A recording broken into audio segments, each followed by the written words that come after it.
第3課。呀有要要呀yan yan呀yen yen呀yang yang呀有要要呀yan yan呀yen yen呀yang yang。有另外一種合音是以後要要以yam yam以yen yen以yang yang。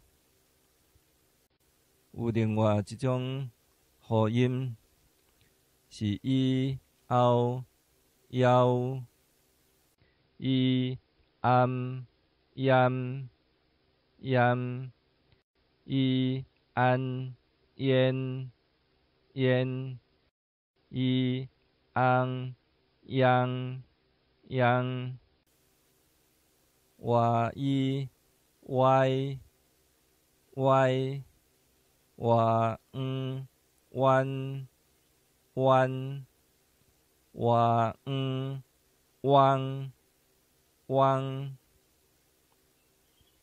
我以y y我弯弯我汪汪。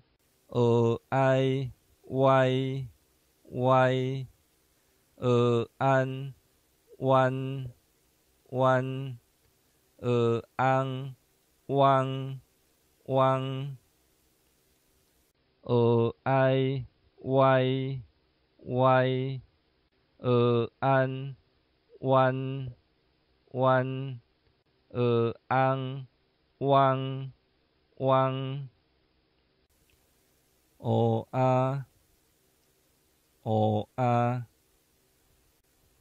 悠悠悠悠音音烟烟营呀营呀摇摇摇摇歪歪歪歪弯弯弯弯